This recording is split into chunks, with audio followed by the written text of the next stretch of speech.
First chapter हो गया तुम्हारा सही से, कोई प्रॉब्लम तो नहीं है? समझ तो आ गया ना राकेश? एक्स समझ आ गई? नहीं है? आप इंजीनियर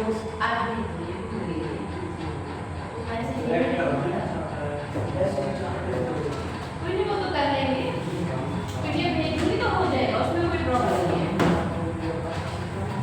अब है संविधान का निर्माण, मेकिंग ऑफ कॉन्स्टिट्यूशन।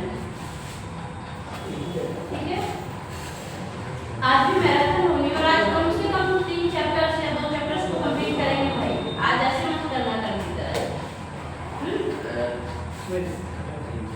ठीक है ना?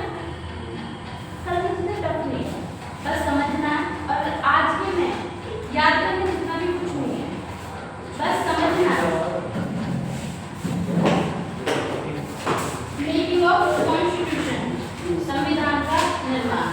देखो हमने कल पढ़ लिया था कि संविधान का निर्माण क्यों हुआ, जरूरत कैसे पड़ी, करना पड़ा हमें संविधान का निर्माण, क्यों करना पड़ा, क्यों संविधान बनाना पड़ा।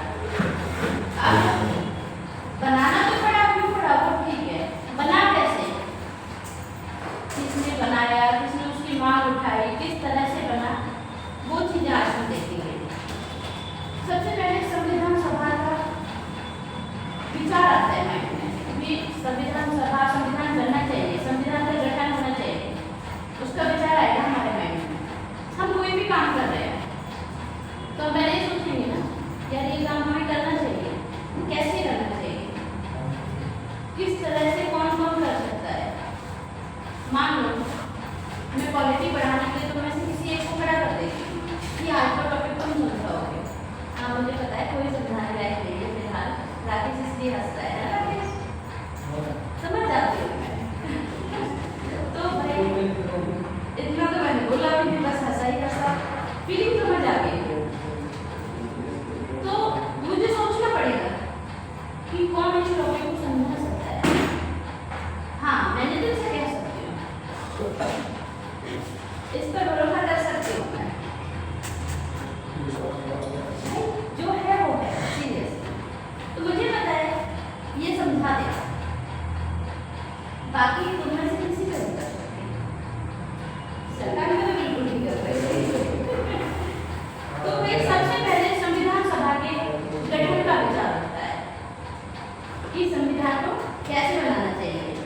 ये विचार 1934 में M.N. राय है, उनके माइंड में आया। उन्होंने सोचा कि किस तरह से संविधान सभा बनानी चाहिए। ठीक है, इन्हें संविधान सभा का सलाहकार भी कहा जाता है। M.N. राय को संविधान सभा का सलाहकार भी कहा जाता है।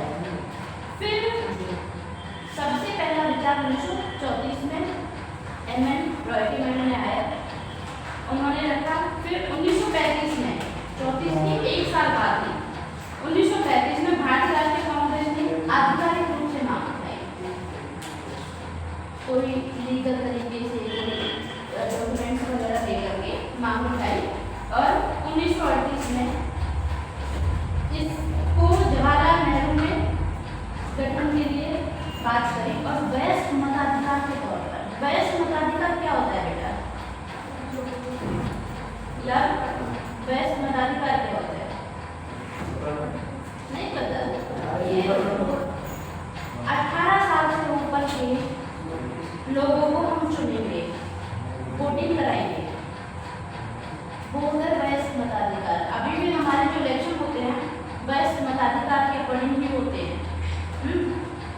तो वयस्क मताधिकार, वयस्क कब होते हो भाई? 18 साल के बाद होते हो नहीं होते, वोटिंग का अधिकार मिल जाता है आपको, तो वही है वयस्क मताधिकार। इसके आधार पर नेहरू जी ने जो मांग रखी ब्रिटिश सरकार के सामने, उसे सैद्धांतिक रूप से स्वीकार कर लिया गया। वयस्क मताधिकार के आधार पर जो पंडित नेहरू ने मांग रखी थी कांग्रेस के आधिकारिक रूप से, इसे ब्रिटिश सरकार ने, क्योंकि जो भी परमिशन देने वाली थी उस टाइम पे हमारी ब्रिटिश सरकार थी, ना कि कोई और था, तो ब्रिटिश सरकार ने उसे मान लिया, स्वीकार कर दिया। इसीलिए 1940 का अगस्त प्रस्ताव बनेंगे। 1940 में हिस्ट्री में पढ़ा होगा आपने अगस्त प्रस्ताव, नहीं पढ़ा? हिस्ट्री तो तुम्हारी कंप्लीट हो गई है,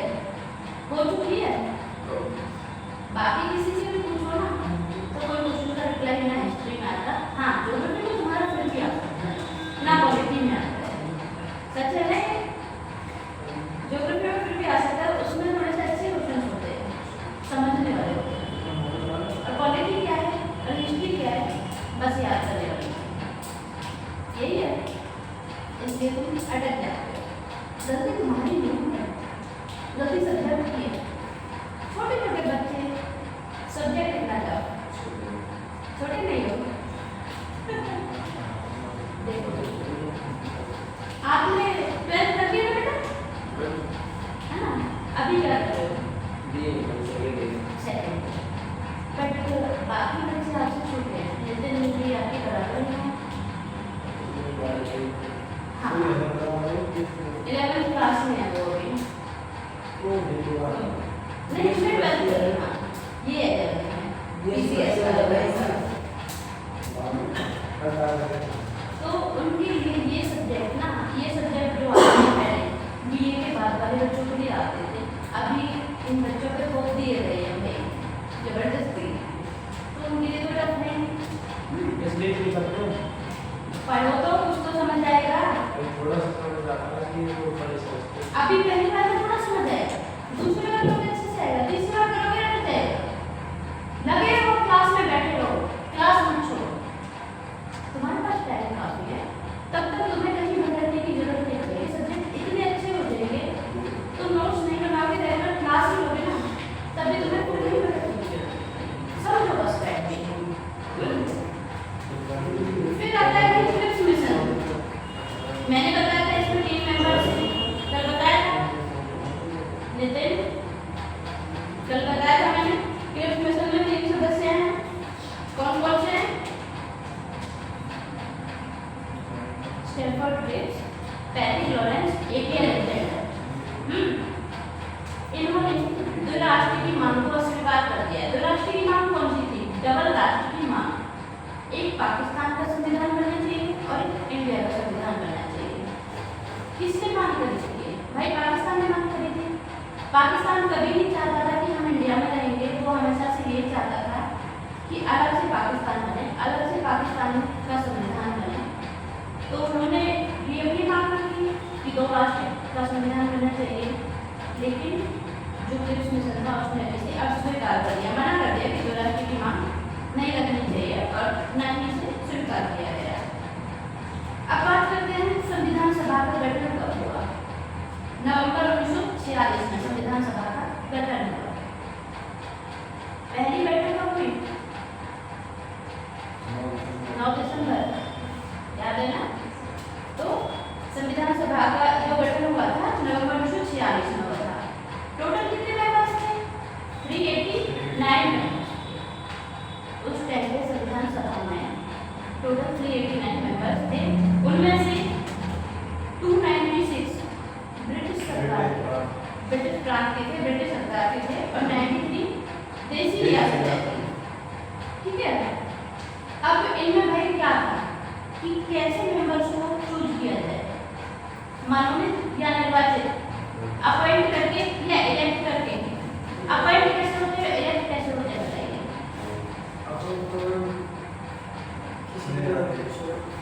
मुझे कोई बच्चा यहाँ लायक लगता है मैं उसे बता देती हूँ कि भाई तुम कल से क्लास संभालोगे तुम मॉनिटर हो यहाँ पे ये मैंने अपनी तरफ से अपॉइंट कर दिया एक मुझे नहीं पूछा जाएगा एक इलेक्शन के थ्रू जो चुने जाएंगे उन्हें बोलते हैं इलेक्ट ठीक है मनोनीत या निर्वाचित निर्वाचित इलेक्ट और मनोनीत अपॉइंट करना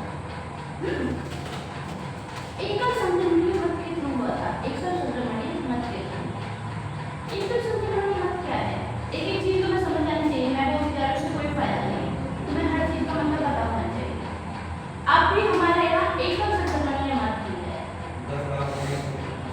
हाँ वोटिंग को चूज करके अब इसमें भाई जो हमारे लोग थे उनमें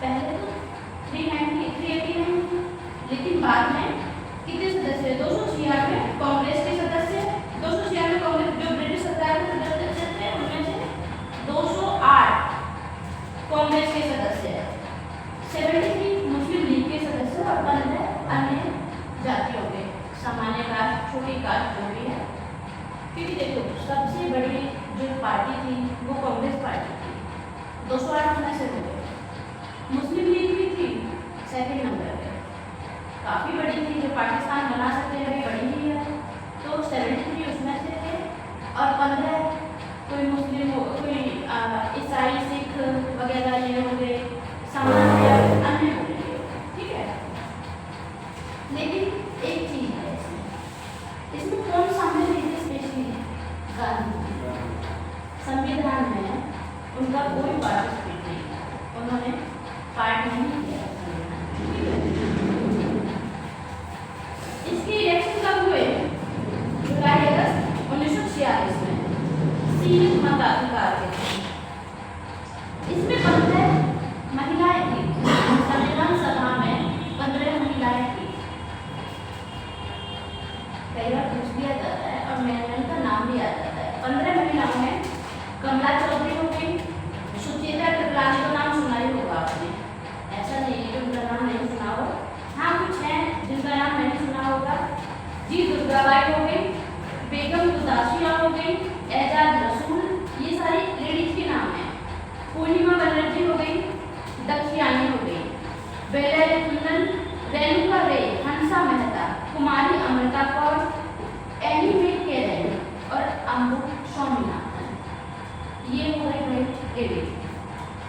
पीडीएफ में नाम मिल जाएगा। हाँ भूल गई थी आज में भाई, कल वीडियो भेजना, मैं आज भेज दूँगी। सबसे पहले यही कुछ आएगा कि मैं आपको भेज दूँगी। आज पक्का भेज दूँगी याद है। आपने वो वीडियो देखी? क्या बेटा? भेजी थी वो वीडियो देखी? देखी मैंने नहीं देखी। जो वीडियो नहीं बनाई थी उससे देखी तो दिखाऊं? हमारे पास फोन में नोटिफिकेशन आई थी कि नहीं मैं तो घर जाती थी। वो शायद तुमने वो कर रखा होगा नॉट रीड का वो, बाकी मैंने घर जाते ही देखी थी। उसके बाद मैं मार्केट गई थी, लेट पहुंची थी, शायद तुमने तभी देखा होगा कि मैं घर जा रही थी। फिर उसकी कार्यप्रणाली कैसे स्टार्टिंग हुई, कौन सी डेट को कौन सी सभा बनी, कितनी बैठक हुई, कैसे बैठक हुई, इसकी बात करते हैं हम। पहली बैठक 9 दिसंबर 1946 को हुई। हम कोई काम स्टार्ट करते हैं, पहली बैठक करते हैं, उसमें हम किसी को लीडर बना देंगे। तो जो पहले अध्यक्ष थे अस्थायी रूप से सच्चिदानंद सिन्हा, अस्थायी रूप से जो अध्यक्ष थे वो थे सच्चिदानंद सिन्हा। अस्थायी रूप से जो थे भाई, अभी तो हम बेसिकली एक टीम बना रहे हैं जिसका अध्यक्ष बना दिया। अब नेक्स्ट बैठक जो होगी प्रॉपर बैठक होगी, अस्थायी रूप से अध्यक्ष परमानेंट अध्यक्ष उसका बना दिया जाएगा। कौन बनेंगे? डॉक्टर राजेंद्र प्रसाद। कब होगी ये बैठक? 11 दिसंबर 1946 को सेकंड बैठक होती है, ठीक है। और जो पहली बैठक होती है वो कहाँ होती है? नई दिल्ली में, ठीक है। इस संविधान में 211 सदस्यों ने हिस्सा लिया। इस बैठक में 211 सदस्यों में 389 में से मुस्लिम लीग में 211 सदस्य रह गए जिन्होंने हिस्सा लिया। फिर सेकंड बैठक होती है 11 दिसंबर 1946 को, जिसके परमानेंट अध्यक्ष बनते हैं कौन? डॉक्टर राजेंद्र प्रसाद। और इसका एक उद्देश्य प्रस्ताव भी रखा जाता है। पंडित जवाहरलाल नेहरू ने उद्देश्य प्रस्ताव रखा था। 13 दिसंबर 1946 को इसे पेश किया और 22 जनवरी 1947 को इसे मान लिया गया। 13 दिसंबर 1946 को उद्देश्य प्रस्ताव, जिसे हम प्रस्तावना कहते हैं, उद्देश्य प्रस्ताव का नाम भी बाद में बदलकर प्रस्तावना फ्रेमवर्क रखा गया। तो इसे माना गया 22 जनवरी 1947 को। काफी बैठकें होंगी, बातचीत होंगी, डिस्कशन होंगे काफी, तभी तो उसे माना जाएगा। मुझे देखो उसको बाद में देखो। एक इनका रिजल्ट ना कैमरे पे कोई नहीं। इसके जो बैठक हुई थी इसके उपाध्यक्ष थे FC मुखर्जी। उद्देश्य प्रस्ताव में हमें क्या क्या बताया गया? संविधान का ढांचा कैसा होगा, स्ट्रक्चर कैसा होगा, संरचना कैसी होगी। देखो भाई, उद्देश्य प्रस्ताव का मतलब ही क्या है? सबसे पहले हम बड़ी बड़ी चीजों को देखेंगे, क्या चीजें हमें संविधान में लानी है। एक क्लास बनाना है, एक क्लास में हम पहले ये देखेंगे कि भाई एक ये रखना चाहिए, चेयर रखनी चाहिए, टेबल रखनी चाहिए, फैन लगाना चाहिए। बच्चे तो उसके बाद ही आएंगे, या पहले बच्चों को लाके बैठा लेंगे, फिर हम ये सब करेंगे। पहले ये सब होगा ना। तो जो उद्देश्य प्रस्ताव है, उद्देश्य है उसमें क्या चीजें कि पहला चैप्टर कौन सा होगा, दूसरा चैप्टर कौन सा होगा, नागरिकता होगी और मूलाधिकार होंगे, फंडामेंटल राइट, फंडामेंटल ड्यूटीज होंगे। अब उसके बाद जब हम पहले तो टॉपिक ही चूज करेंगे। मैं यहाँ पे पढ़ाती हूँ, सबसे पहले टॉपिक बता दूँ, ये टॉपिक पढ़ाना है। बाद में बताऊँगी ना मैं कि उसमें क्या क्या चीज़ें हैं। क्या सबसे पहले टॉपिक को पढ़ाती हूँ, चैप्टर का नाम बाद में बताऊँगी, नहीं ना? तो ये चीज़ें हैं भाई उद्देश्य प्रस्ताव में। उद्देश्य प्रस्ताव में क्या क्या चीज़ें रखी गई?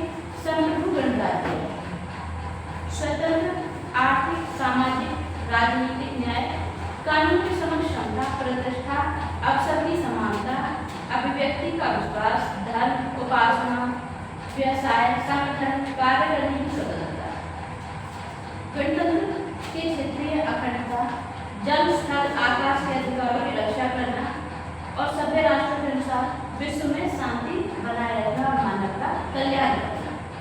ये चीजें स्टार्टिंग में हमारा उद्देश्य प्रस्ताव में थी। फिर आ जाते हैं स्वतंत्रता अधिनियम द्वारा जो परिवर्तन हुए थे, कौन कौन से हुए थे। स्वतंत्रता अधिनियम कब आया बताइए? स्वतंत्रता अधिनियम कब आया? 15 अगस्त 1947 में क्या हुआ था? स्वतंत्रता मिली थी। तो अधिनियम भी तो तभी आएगा 1947 में। स्वतंत्रता अधिनियम 1947 पढ़ाया था मैंने, कल नहीं पढ़ाया था? तो नहीं सर, हाँ तो नहीं, कल की क्लास रिकॉर्ड भी नहीं है वैसे, क्योंकि वो बेचारा काम नहीं करता। तो इसमें क्या होगा बेटा? सबसे पहले तो अपने राष्ट्र को 2 डोमेन में बांटा गया है, यही हुआ था ना। 30 जून 1947 को माउंटबेटन योजना आई, कल पढ़ाई थी मैंने। 3 जून 1947 को माउंटबेटन योजना आई। पहले स्वतंत्र भारत के पहले गवर्नर जनरल कौन थे? माउंटबेटन, है ना? तो उन्हीं की योजना है, उन्हीं के थ्रू भारत को 2 डोमिनियन में बांटा गया, एक भारत और दूसरा पाकिस्तान। आवाज नहीं आ रही किसी भी पढ़ाने के बावजूद भी? सुना नहीं है? मैं जगी हूँ, जगे रहो। इतना तो बताइए 2 डोमिनियन कौन से हुए, भारत और पाकिस्तान? तुम भी इन्हीं के साथ मिले, ध्यान दिया तुम्हारा? चुपचाप पहले के कुछ नहीं बता रहे। तुम यहाँ से जा रही है वहाँ नहीं, वहाँ से जाओ।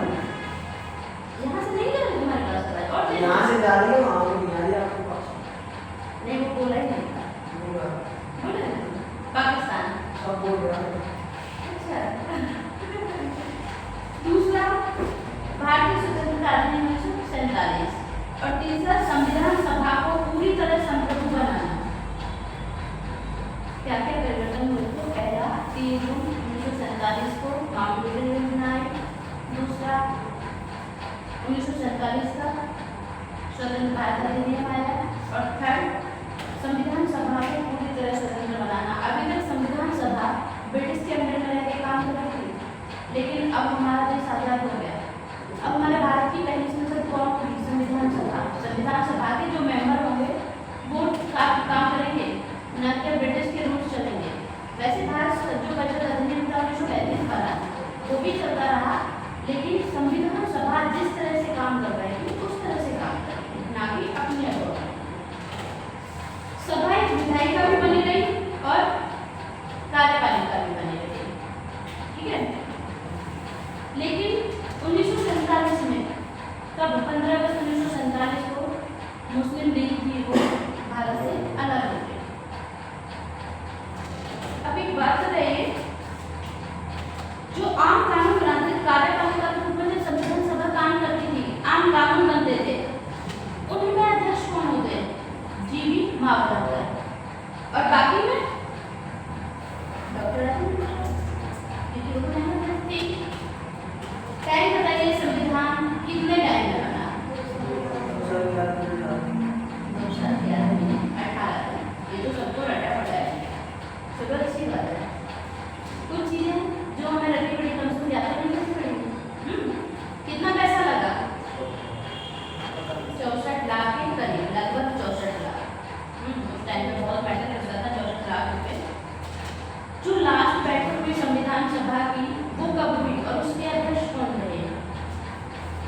24 जनवरी 1950 में। 26 जनवरी 1950 को हमारा संविधान लागू हो गया।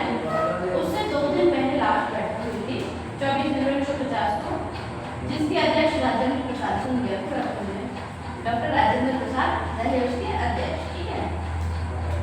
और राष्ट्रीय गान को भी कब अपनाया गया? 24 जनवरी 1950। लेकिन राष्ट्रीय ध्वज को कब अपनाया गया ये बताइए। राष्ट्रीय ध्वज को कब अपनाया गया? 24 जुलाई 1947। 24 जुलाई 22 जुलाई।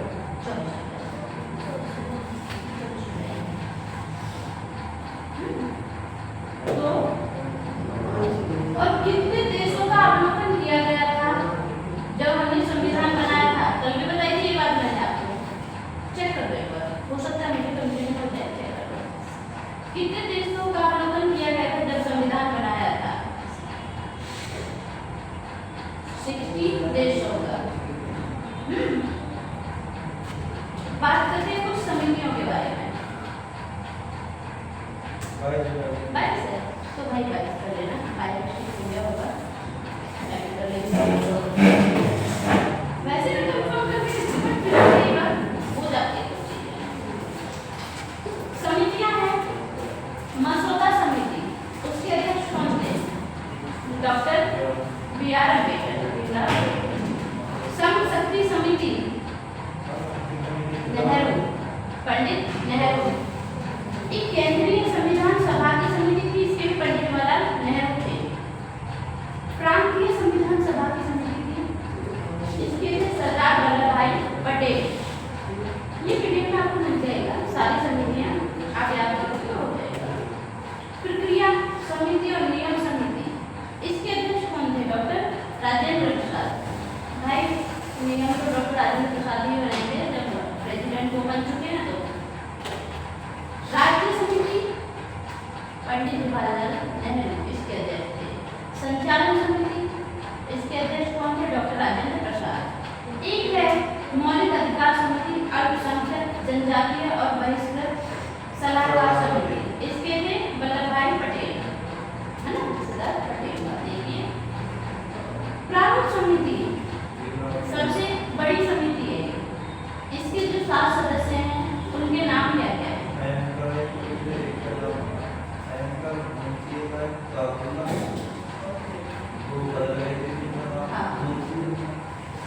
डीपी केतान और B.N. मित्र बदले थे। देखो इसके अध्यक्ष B.R. अम्बेडकर। B.R. अम्बेडकर जो थे इसके अध्यक्ष थे। N. गोपाल स्वामी अयंगर थे। आलादी कृष्ण स्वामी अयंगर थे। और K. मुंशी थे। सैयद मोहम्मद सादुल्ला थे। N. माधवराव जगह पर कौन आए? B.L. मित्र आए। और T.T. कृष्णाचार्य की जगह पर कौन आए? T.P. खेतान। इसका गठन कब हुआ था? प्रारूप समिति का गठन कब हुआ था बेटा? 29 अगस्त 1947। 29 अगस्त 1947। ये चीजें तो मैंने रिकॉर्ड रखी है तुमने लिखवाई थी ना पहले? तुमने सिर्फ एक क्लास नहीं ली थी? हमने हिंदी पढ़ी थी। एक भी नहीं ली? लास्ट क्लास में थी 5 बार। आप डेली की क्लास रिकॉर्ड हुआ करेंगे। जो नहीं लेगा ना क्लास, उसे दोबारा मैराथन कुछ नहीं कराई जाएगी, वो कोर्ट में देगा। डेली का रिपीट करेंगे भाई। हम लोग नए बच्चे आते हैं, आते नहीं आते? पहले ये आए, फिर तुम आए, नितिन आए, नितिन पहले आ गए। तो अब हर किसी के लिए दोबारा रिपीट नहीं होगा। चलो पहली बार मैंने कर दिया है क्योंकि बच्चों को थोड़ा सा इसका प्रॉब्लम है, मुझे कोई फर्क नहीं पड़ता। बट अब हम बार रिपीट नहीं करेंगे। जैसे आज दिया नहीं है तो आज की क्लास देख लीजिए, दोबारा हमें क्लास में करा लीजिए, पीडीएफ मिल जाएगा बस। संविधान का प्रारूप में आना। संविधान प्रारूप में अस्तित्व में किस तरह से आया बताओ, कोई बताएगा? संविधान प्रारूप में कैसे आया कोई बताएगा? जो इसका अंतिम प्रारूप था डॉक्टर B.R. अम्बेडकर ने प्रस्तुत किया था 4 नवंबर 1948। पढ़ा तो बाद में जाएगा, पहले तो प्रारूप कंप्लीट बन गया है। अब उसको बोलेंगे इसका प्रारूप रेडी हो गया। क्या एडिशन कर रहे हैं, क्या हटाना है, वो चीज़ें हम देखेंगे। लेकिन अभी हमने लिख के रेडी तो कर दिया है, अब उसमें एडिटिंग क्या करना है वो बात का काम है। तो पहली बार जो संविधान को पढ़ा गया 4 नवंबर 1948 को पढ़ा गया और 5 दिन इस पर चर्चा हुई। हालांकि 2 सालों 11 महीने 3 साल के करीब लगा लो पढ़ने में लगे हैं, 5 दिन में पढ़ना टफ है या नहीं? काफ़ी बड़ा है भाई, तो टफ तो है ही। और 15 नवंबर से 17 नवंबर 1948 तक इसका खंडवार विश्लेषण हुआ। काफ़ी बार बातें हुई इस पर कि क्या करना चाहिए, क्या बदलना चाहिए, क्या रखना चाहिए, ये चीज़ें काफ़ी बार हुई। 7600 से भी अधिक संशोधन प्रस्ताव पेश किए गए। 7,500 से अधिक संविधान संशोधन प्रस्ताव, ये बदलना चाहिए, ये रखना चाहिए, ये सारी चीज़ें हुई। लेकिन लगभग 2000 के करीब संशोधन इसमें किए गए उस टाइम पे। तब तो इतना लंबा टाइम लग रहा है भाई। थर्ड प्रस्ताव जो था वो डॉक्टर B.R. अम्बेडकर का, और ये भी पहली कानून मंत्री बने। Doctor B.R. अम्बेडकर पहले कानून मंत्री बने। संविधान का पिता, संविधान का जन्मदाता किसे कहा जाता है? डॉक्टर क्या हो बताओ क्या हो बेटा, कोई प्रॉब्लम? 26 नवंबर 1950 से पारित कर दिया गया, लेकिन लागू कब हुआ? 26 जनवरी 1950 को।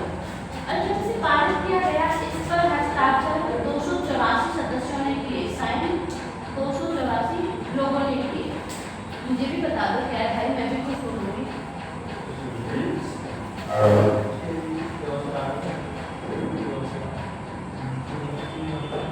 मुझे भी बता दो, मैं भी कुछ बोलूँगी। चारों अकेले हंसते रहते हो, अकेले तो नहीं, 4 हो गए खैर, ताकि हम भी 3 लोग हैं क्लास में। मूल संविधान जो लिखा गया वो कौन सी लैंग्वेज में लिखा गया? मूल संविधान जो लिखा गया वो कौन सी लैंग्वेज में लिखा गया? अंग्रेजी। और इसका सुलेखन कैलीग्राफर कौन थे? किसने लिखा?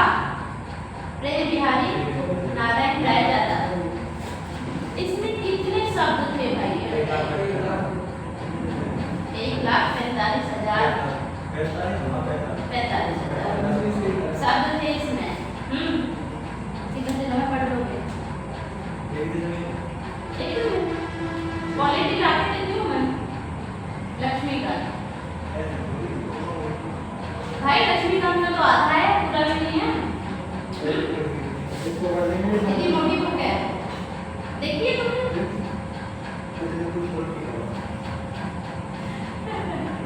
इतनी सी नहीं है, इस बुक को पढ़ लो। मैन बुक है, M. लक्ष्मीकांत और D.D. बसु। हाँ, इसका तो विचारों के तो तुम भी तो फिलहाल उनके साथ, मैं तो बराबर लेके चल रही भाई, मैं अलग लेके नहीं चलूँगी। संविधान का परिवर्तन कैसे हुआ? संविधान वर्तन में कैसे आया?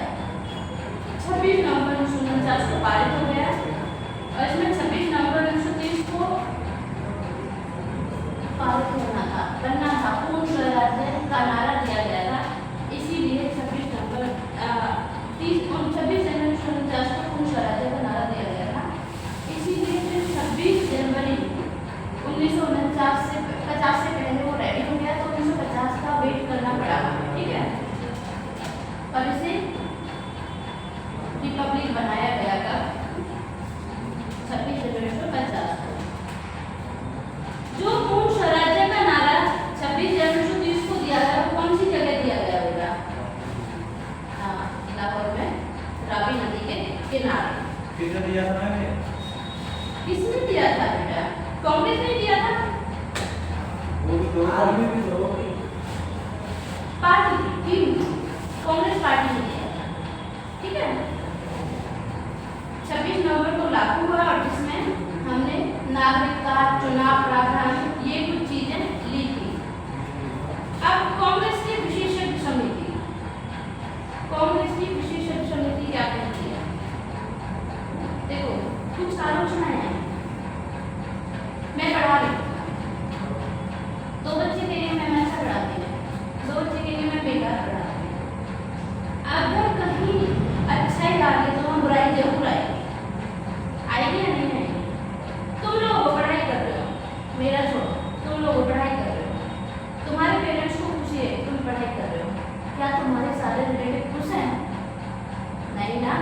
अजी हाँ करी यूपीएससी की तैयारी, ये करेगा यूपीएससी का। तुम्हारे मुंह पे नहीं कहेंगे हाँ बेटा पढ़ लो बहुत अच्छी बात है, पीछे से जाके क्या कहेंगे यू बनेगा आईएएस, कहेंगे या नहीं कहेंगे? सच है ना? तो जहाँ अच्छा सोचने वाले होते हैं उससे ज्यादा बुरा सोचने वाले हमारे पीछे होते हैं, ठीक है? इसलिए जो संविधान बना उसमें भी तो होंगे ना, कुछ लोग एक साइड है कुछ लोग दूसरी साइड है। जो पक्ष में है वो क्या कहेंगे भाई संविधान बहुत बेस्ट बना है, पता है कितने दिनों में बनाया गया है? 2 साल 11 महीने लगे हैं इसमें, 18 दिन में छोड़ देती हूँ वरना तुम कहो मैं 18 दिन में तो और 7 देशों से संविधान को लिया गया है। लेकिन जो विपक्ष वाले होंगे वो क्या कहेंगे इतना टाइम थोड़ी ना लगता है संविधान बनाने में, 3 साल लगाते हैं लोग हैं वो डेली के लिए फिक्स 3 साल लगा दिए इन्होंने, 3 साल में 6 संविधान बन जाते हैं। 60 देशों से लिया गया, अरे वो कुछ नहीं आता, इन्होंने 60 देशों से संविधान को लिया है, बोलेंगे या नहीं बोलेंगे? तो भाई कुछ लोग कहते हैं कि इसमें विशेषज्ञों ने ज्यादा जोर दिया है, कानूनी विशेषज्ञों ने ज्यादा जोर दिया है कि कानून की विशेषता बताई है। आम लोगों को कानूनी लैंग्वेज समझ नहीं आती, लॉ वाली लैंग्वेज क्या हम लोगों को समझ आएगी? लॉ वाली लैंग्वेज, कानूनी लैंग्वेज, वकीलों वाली लैंग्वेज हमें समझ नहीं आएगी। हम अपना सीधे साधे लोग और वकील की बात को इतना घुमा फिरा के कहेंगे, तो वो लैंग्वेज हमें समझ नहीं आएगी। तो इसमें कहा है कि विशेषज्ञों की, कानूनी विशेषज्ञों की ज्यादा जोर दिया गया है उसका, और इसमें प्रतिनिधित्व निकाय नहीं था, व्यस्त मताधिकार नहीं था, ये भी बोला गया है। क्यों बोला गया है बताइए? था तो व्यस्त मताधिकार, भाई कुछ लोग अपने एक बंदे को खड़ा करके उसमें टीम में भेज रहे हैं, संविधान सभा में भेज रहे हैं, लेकिन जो विपक्ष के लोग हैं वो क्या कहते हैं? वो खुद तो नहीं गए, उन्होंने तो भेजा किसी और को, वो तो कुछ भी कर सकता है, कहेंगे नहीं कहेंगे? समय की बर्बादी बताई गई है, जो मैंने एग्जाम्पल दिया था, संप्रभुता का अभाव बताया गया है कि संप्रभुता नहीं थी, वैसे रियली है कि संप्रभुता नहीं थी, ब्रिटिश ने परमिशन दी थी, ब्रिटिश के कहने पर ही तो बना था, ये तो सच है, ये तो मैं भी मानती हूँ।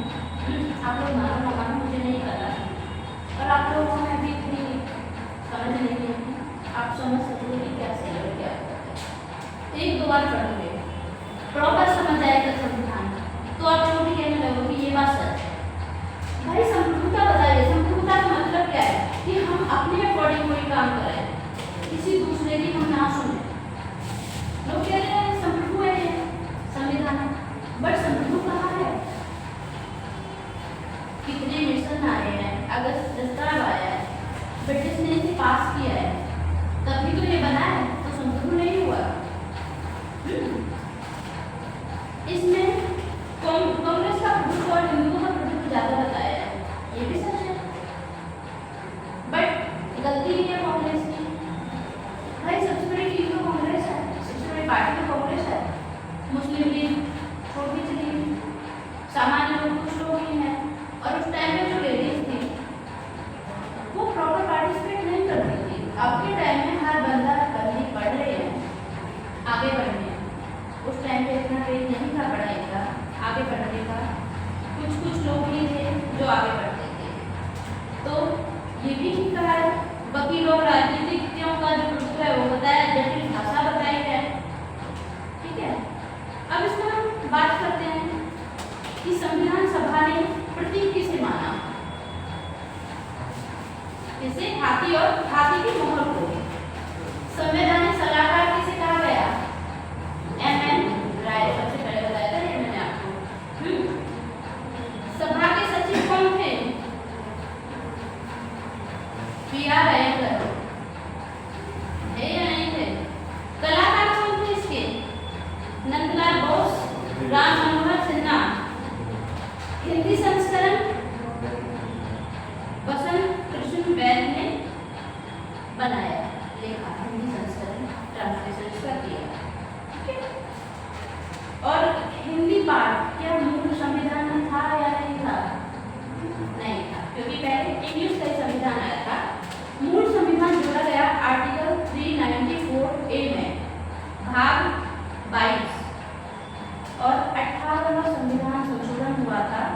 1987 में तब हिंदी संस्करण आया। हिंदी का जो संविधान का पार्ट था वो आया कब?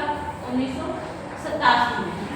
58वां संविधान संशोधन करके 22वें भाग में जोड़ा गया और आर्टिकल 394A जब ए आ गया उसमें तो समझ लो अमेंडमेंट हुआ है, वो रूल नहीं है ना। तो अगर पूछे क्वेश्चन कि क्या हिंदी संस्करण मूल संविधान में था, भाई पानी पीजिए। एक आ रहा है कौन याद कर रहा है? कर दिया।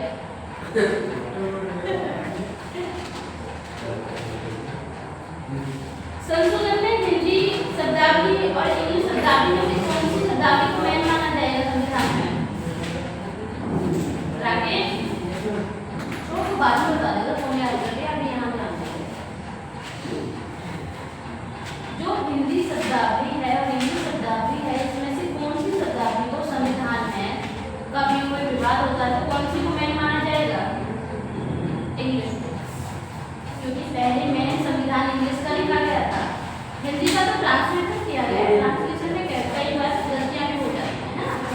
यूपीएससी का पेपर होता है, एनडीए का पेपर होता है, ये कहेगा फिर मैं यूपीएससी नहीं कर रहा, मुझे भी पता है यूपीएससी है एनडीए, तो उसमें कौन सी लैंग्वेज को स्पेशली लिखा होता है कि लैंग्वेज में कोई त्रुटि होने पर इंग्लिश लैंग्वेज को मेन माना जाएगा, उसी के अकॉर्डिंग आंसर दिए जाएंगे। उसी के अकॉर्डिंग, इसलिए तुम्हें बाइलिंगुअल करना चाहिए। कई बार एक यूपीएससी के क्वेश्चन में ऐसा आया था कि इंग्लिश में अलग क्वेश्चन दे दिया और हिंदी में अलग क्वेश्चन दे, क्वेश्चन ही बदल दिया पूरा। अब बच्चे लड़े तो किस बात पे लड़े? इंग्लिश हिंदी वाले तो इंग्लिश में नहीं, कोई मतलब नहीं है उससे, हिंदी पढ़ेंगे वो, लेकिन इंग्लिश वाले से नहीं होगा। तो थोड़ा सा इंग्लिश पे भी साथ साथ ध्यान देना, स्पेशली यूपीएससी और हमारे स्टेट विशेष का। कौन से स्टेट का विशेष देने वाला है? नहीं, बिहार में क्या हो रहा है बताओ? अब बाद में संविधान का जितने भी संशोधन होंगे अब दोनों लैंग्वेज में साथ साथ होंगे। इंग्लिश के साथ साथ हिंदी में भी संशोधन किया जाएगा, साथ साथ ही लिखा जाएगा, पहला नहीं लिखा गया। तो ये थी हमारे संविधान का निर्माण खत्म हो गया। कुछ टफ था जिसमें, कुछ भी टफ था इसमें आज के नहीं ना?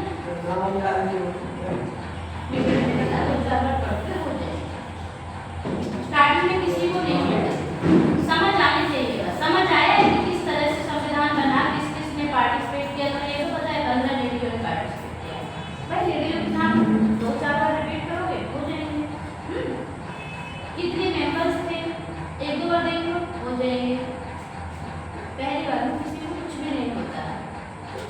अब संविधान की अवधारणा, तीसरा चैप्टर है संविधान की अवधारणा। आप 3 चैप्टर करेंगे हम भाई? करेंगे नहीं करेंगे? संविधान की अवधारणा इतना छोटा है, लेकिन पानी अभी डेली भरा है, गर्म हो रहा है।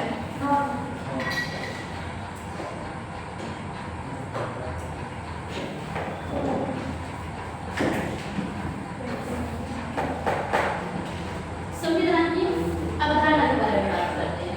या तुम्हारा ड्रेस लेना है, बताओ जल्दी। करा देना, 2 चैप्टर करा दें। ये एक चैप्टर 10-15 मिनट का, ये वाला चैप्टर, और उसके बाद प्रेमल हो जाएगा। क्या कह रहे? ब्रेक, इस चैप्टर के बाद ब्रेक होगी 5 मिनट का। ओके, संविधान की अवधारणा, इसमें हम बताएंगे संविधान का अर्थ क्या है, संविधान के कार्य क्या है, संविधान की विशेषताएं क्या है, और संविधान का कैसे वर्गीकरण किया गया है, संवैधानिकता क्या है, संविधानवाद क्या है, संवैधानिक सरकार का अर्थ क्या है, परिभाषा क्या है, उसके तत्व क्या है, सोर्स क्या है, कहाँ से लिया गया है। एक तो आएगा मेन पार्ट, जो चैप्टर आएगा वो पूरा की पूरा आएगा कि संविधान का कौन सा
बताया था मैंने।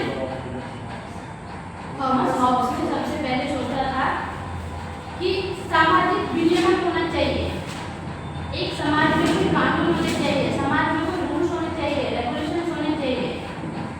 ये चीज संविधान के बारे में सोची थी थॉमस हॉब्स ने। ठीक है, सामाजिक समझौते का सिद्धांत दिया थॉमस हॉब्स ने। एक ही बात है, सामाजिक समझौता। अब आप लोग सारे क्लास में बैठे हो, आप लोगों में दुश्मनी रहे तो क्या एक क्लास में बैठ पाओ या एक जगह बैठ पाओ? बैठ पाओ, लेकिन माइंड लड़ाई में रहेगा। या मेरे पास क्यों बैठा है, तब तो तुम आगे बैठोगे। क्या क्लास में जो अभी अच्छे से पढ़ रहे हो पढ़ पाएंगे? नहीं पढ़ पाएंगे ना। तो यही है सामाजिक सिद्धांत से जो समझौते का, वो यही है। इसी को बोलते हैं सामाजिक विनियमन, सामाजिक कानून, सामाजिक रूल्स, नियम, यही होते हैं। टीचर्स उनसे क्या करते हैं, अच्छे से प्यार से बैठो, पढ़ो, ना कि लड़ाई झगड़ा करो, ये सिखाते हैं।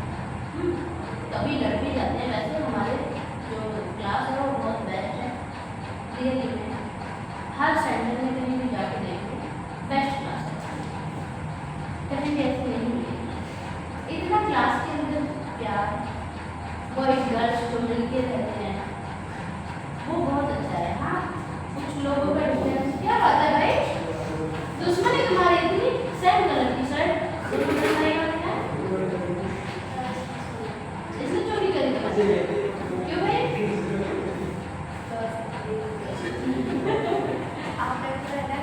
अरे मैं भी आज तुम्हारे साथ हूँ, ये तो ढूंढ गए। हाँ तो नहीं, मेरा भी दुश्मन नहीं है, मेरे दोनों बच्चे हैं। तो मुझे बता दिया करो क्या करते हो।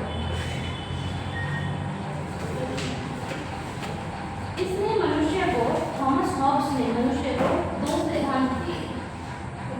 मनुष्य के जो दो अधिकार हैं वो बताए कि कौन कौन से अधिकार हैं। एक तो जीने का अधिकार और अपने जीवन की रक्षा के लिए कुछ भी करने का अधिकार। हम पर कोई अटैक करता है, क्या हम चुपचाप बैठे रहेंगे? नहीं ना, हमारे लिए देखिए तो लोग देखिए, क्या तुम में से कोई भी इतना शरीफ है कि कोई दूसरा बंदा कहीं बाहर से भी आकर तुम्हें मारता है, तुम चुप बैठे रहोगे? आप किसी कोशिश तो हर कोई करेगा। इतने शरीफ नहीं, इतने शरीफ नहीं।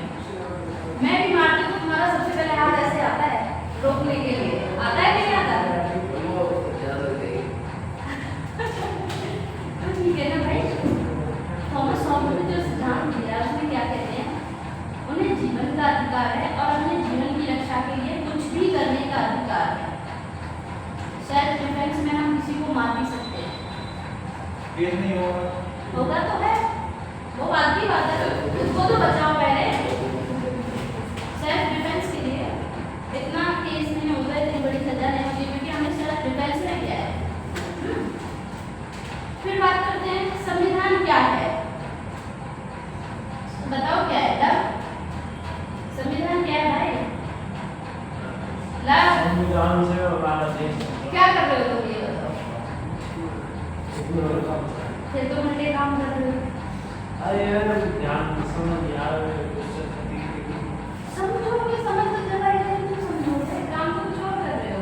मुझे पता है नोट्स ही बना रहे हो, मुझे पता है पढ़ाई नहीं कर रहे हो, मैं ये नहीं कह रही कुछ और कर रहे हो, बट क्लास में ध्यान दो, कुछ तो समझ आएगा। नींद आ रही है आपके बोलने सुनते से। और मैं तब से बोले रही हूँ, हाँ तो फोन दे दो, मैं नींद नहीं आएगी।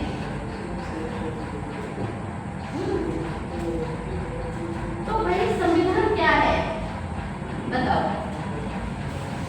यह मानवता को बढ़ाता है, भरोसा, तालमेल, भरोसा बढ़ाता है, तालमेल बढ़ाता है, निर्णय निर्माण की हमें शक्ति देता है कि हमें किस तरह से निर्णय करना चाहिए, हमें उसकी शक्ति देता है। सरकार की शक्तियों को सीमित करता है। कैसे करता है सरकार की शक्तियों को? क्या सरकार किसी भी बंदे को, यहाँ बैठे बंदे को क्या पुलिस अरेस्ट कर सकती है बिना किसी रीजन के? नहीं ना। तो ये शक्ति हमें संविधान देता है कि बिना किसी रीजन के तुम्हारे से कोई कुछ नहीं कह सकता। मैं भी हूँ, छोड़ो तुम पुलिस का तो छोड़ो, तुम अच्छे से पढ़ रहे हो, तुम बहुत ध्यान से पढ़ रहे हो, हर चीज़ का आंसर दे रहे हो। क्या मैं तुम्हें एक थप्पड़ भी लगा सकती हूँ? नहीं लगा सकती, बेसिकली नहीं लगा सकती। बाकी तो वो ये है कि क्लास में आपसी मैटर है, वो अलग बात है।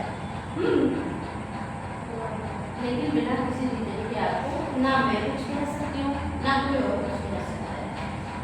भाई तुम पढ़ रहे हो, तुम सारे क्वेश्चन के आंसर दे रहे हो, तुम्हारे टेस्ट में अच्छे नंबर आए और मैं डंडा लेके कैसे जाऊँ? बात की बात है, ऐसी बात नहीं करते, बात की बात है, ऐसी बात नहीं करते। तो अगर मैं डंडा लेके खड़ी हो जाऊँ कि भाई किसी के जितने भी नंबर है बेटो, ऑब्जेक्शन उठाओगे तुम, हर कोई बोलेगा क्यों मैम हमारे तो अच्छे नंबर आए, हम तो नहीं बैठेंगे।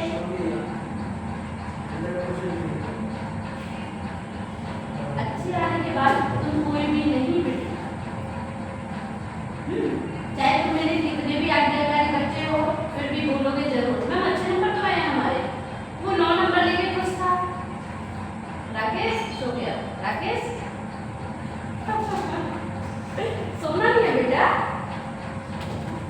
तो ये चीजें हमारे यहाँ है संविधान में, ठीक है, संविधान बताता है। कैडेट क्या कहते हैं? संविधान के बारे में कैडेट की जो अवधारणा है वो क्या है बताइए, तुम बताओ। लिखी है, लिखी पढ़ी है। कैडेट कहते हैं कि देश के स्वरूप को निर्धारित करने वाले मूल सिद्धांत है। संविधान में देश के स्वरूप को जो निर्धारित करते हैं वो मूल सिद्धांत संविधान कहलाता है कि हमारा देश है। राकेश देश का नहीं चुपचाप प्रश्न पता है उसे गलती करी, वो बोल रहा है।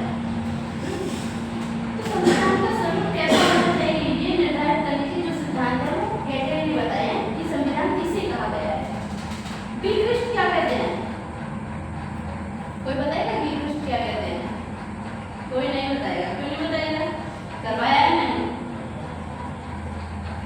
अंजलि पढ़े हैं नहीं पढ़े हैं? ये क्या लिखा हुआ है फिर? मुझे पढ़ेगा ऐसे पापा पढ़ेंगे। अच्छा वैसे तो मैंने पढ़ा है। नियम कानून का वह निकाय जो सरकार की व्यवस्था, शक्तियों का वितरण और सिद्धांतों का निर्धारण कर सके। फिर आ जाते हैं व्हीलर। व्हीलर क्या कहते हैं?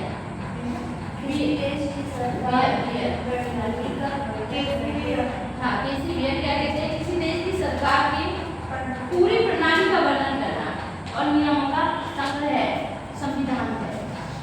एक है फिलिप्स। फिलिप्स क्या कहते हैं बेटा? कानूनी मान्यताओं का दस्तावेज है संविधान। बता देते हैं संविधान के कार्य क्या क्या हैं? कार्य बताइए संविधान के।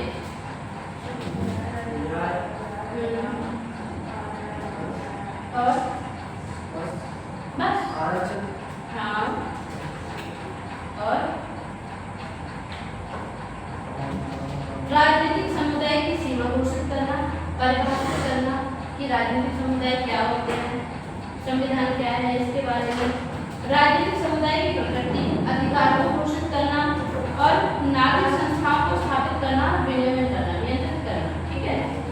देश की विशेष सामाजिक, आर्थिक और विकासात्मक जो लक्ष्य हैं उनको प्रतिबद्ध करना और शक्तियों का विभाजन करना, धर्मनिरपेक्षता के बारे में बताना। ये इसके कार्य हैं। धर्मनिरपेक्षता क्या होती है? धर्मनिरपेक्षता क्या होती है? राकेश बताओ। तुम्हें सबसे ज्यादा नहीं आती है, इसीलिए तुम्हारा सबसे पहले नाम आता है कि हाँ ये बंदा जब गया है क्लास में। हाँ राज्य का अपना कोई धर्म नहीं है, कोई भी किसी भी धर्म को अपना सकता है, ये है हमारी धर्मनिरपेक्षता।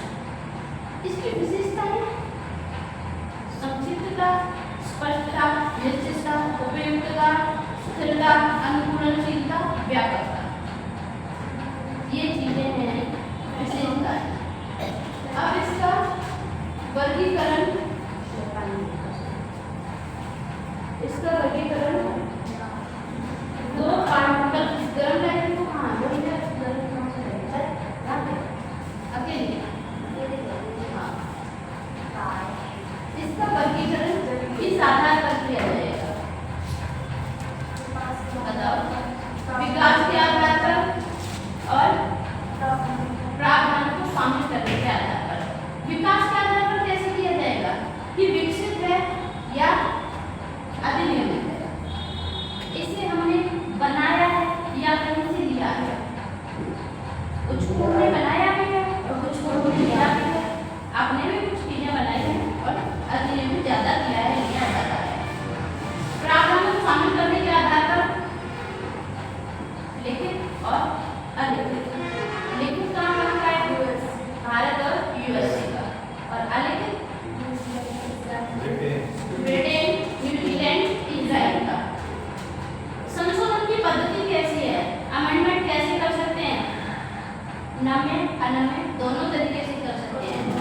साधारण बहुमत से भी और विशेष बहुमत से भी दोनों तरह से हम कर सकते हैं। ठीक है, राष्ट्र और क्षेत्रीय सरकारों के बीच की शक्तियों का बंटवारा किया गया है या नहीं है? संघीय है या एकात्मक? संघीय कब होती है, एकात्मक कब होती है? देखो भाई, हमारे इंडिया की जो है संविधान है वो संघीय है, स्ट्रक्चर है इसमें संघीय है। संघीय का मतलब क्या है? केंद्र और राज्य में बंटवारे हो रखे हैं, लेकिन कहीं राष्ट्रपति शासन लग रहा है, कहीं इमरजेंसी आई हुई है, तो हमारा संविधान एकात्मक हो जाता है। सारी की सारी शक्तियां हैं वो राष्ट्रपति के अंडर में आ जाती हैं, पार्लियामेंट के अंदर में आ जाती हैं। ठीक है, दस्तावेजों की प्रकृति बताई गई है इसमें कि किस तरह की प्रकृति है, कार्यविधि पर और निर्देशात्मक। फिर है भारत का संविधान न तो कठोर है ना ही लचीला है, या तो कठोर हो या लचीला हो। ना कठोर का मतलब लचीला, ना लचीला का मतलब कठोर, बात तो एक ही होगी, कैसे भी रहता तो कोई फर्क नहीं पड़ता। एकात्मक संविधान कहाँ का है? एकात्मक स्वरूप जो है वो संविधान का, वो कहाँ का है? Britain, France, Germany, China. भाई चाइना में राष्ट्रपति की शक्ति या प्रधानमंत्री की? प्रधानमंत्री।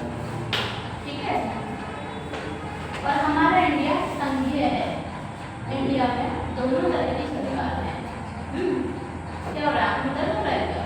फिर ज्यादा फोन देखते हैं ना तो ये प्रॉब्लम होती है। फिर क्या होता है? कई बार देखा है मैंने तुम्हें, प्रॉब्लम है कुछ आंखों में, दिखाओ। नहीं, सच में पढ़ते पढ़ते फोन ज्यादा देखते तो हो जाते हैं ना, ये कोई मजाक वाली बात नहीं है। संवैधानिकता और संविधानवाद क्या है? संवैधानिकता और संविधानवाद क्या है? बताओ। संवैधानिकता कानून द्वारा बनाया गया या फिर सीमित सरकार, ठीक है, जिसमें विधायिका, कार्यपालिका और न्यायपालिका होते हैं। लेजिस्लेटिव, एग्जीक्यूटिव और बताओ जुडिशरी। विधायिका का मतलब क्या है? विधायिका क्या करती है? कानून बनाती है। कार्यपालिका क्या करती है? कानून लागू करती है। और न्यायपालिका न्याय करती है, न्याय कानूनों की व्याख्या करती है, विवादों का निपटारा करती है, नागरिकों को न्याय देती है। ये सारे काम न्यायपालिका करती है। ठीक है, संविधानवाद क्या है बेटा? बताओ संविधानवाद क्या है? संविधानवाद का मतलब है शक्तियां सीमित होना, सरकार की शक्तियों पर सीमा लगाना, कानून का शासन, मनमाने पद का विरोध करना और जांच और संतुलन की प्रक्रिया को बनाना। चैप्टर हमारा फिनिश। ज्यादा बड़ा था क्या? खत्म हो गया? क्यों खत्म? अभी तो 1 घंटा बड़ा है बेटा। हाँ हाँ, मुझे पता है, पक्का ये बात जरूर आएगी पीछे से कि 10 मिनट कम पड़े हैं, है ना बच्चा? मुझे पता था तुम जरूर बोलोगे कि 10 मिनट कम है 1 घंटे में। ब्रेक ही आ रहा जो ब्रेक भी कहा 5 मिनट का ब्रेक है, तो भाई पढ़ना नहीं है। 4 और 5 4 हो जाएंगे। आज ही करोगे, 5वां चैप्टर भी कंप्लीट हो ही जाएंगे, हो जाएंगे 1 घंटा में 2 लग